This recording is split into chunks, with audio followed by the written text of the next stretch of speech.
Hey guys, my name is Nora Franch, and welcome to the podcast Grateful Blessed Mess, daily reflections for those in the 12 steps.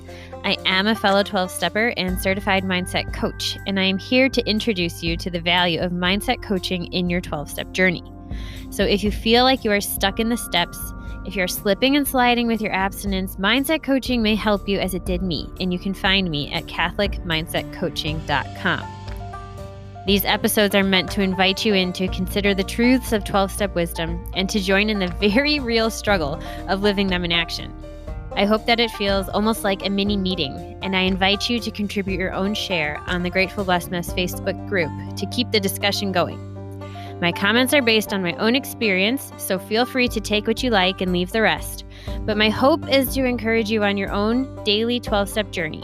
As they say, you cannot stay clean on yesterday's shower. So without further ado, let's begin.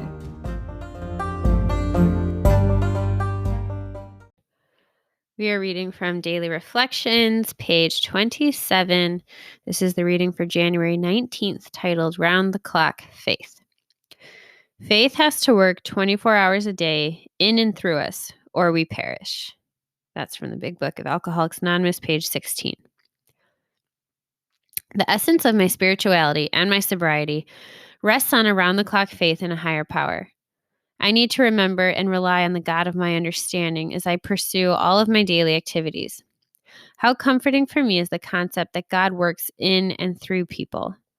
As I pause in my day, do I recall specific concrete examples of God's presence? Am I amazed and uplifted by the number of times this power is evident? I am overwhelmed with gratitude for my God's presence in my life of recovery. Without this omnipotent force in my every activity, I would again fall into the depths of my disease and death. Yeah, and I think I do fall back into my disease the less aware I am of God's presence in my life. And this is something that's very tricky. It's a spiritual discipline for sure, that we are meant to live with this constant presence of our higher power. And it's something that I miss when I'm not looking for it. And we have to almost have it as like a lens, like a pair of glasses that we see the world through.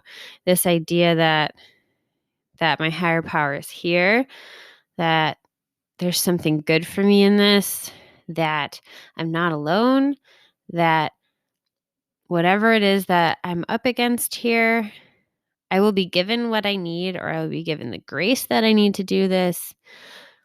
And you could choose to not think that. You absolutely could choose not to think that. And many people do, but if you have even an inkling, why not? Why not choose to approach life with this idea that there is this powerful being out there who desires your happiness and for you to be safe and secure and to have joy in your life? Like, what is the harm of that?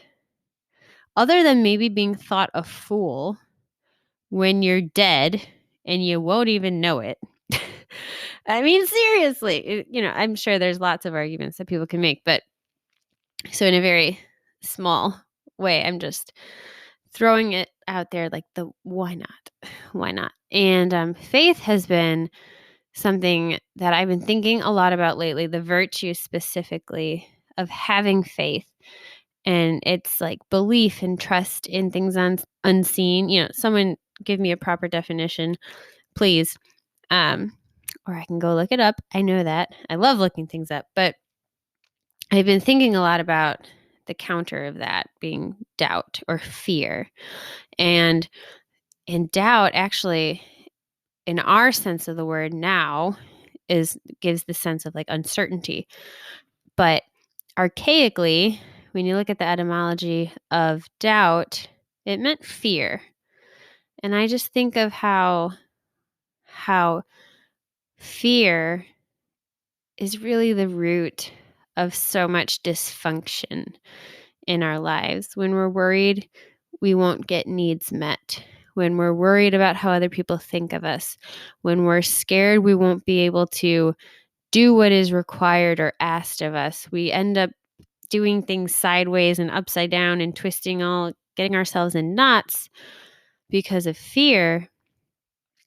And perhaps, there's this greater being who's calling down to us in his own way through either through other people or through nature, or I really think God is woven through the 12 steps. Whatever way it is, he's like trying to speak to you and like whisper in your ear, like, you don't need to be afraid. Like, I got you. I got you. So why not? Just try it for like 3 days. 3 days. Just try to remind yourself. Write it on your hand. Write it on your hand that someone who is all powerful, he's got you. With that, I pass.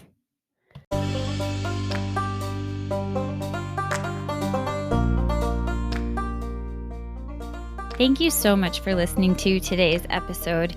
If you feel that mindset coaching could help you on your 12-step journey, please feel free to reach out and find me at catholicmindsetcoaching.com.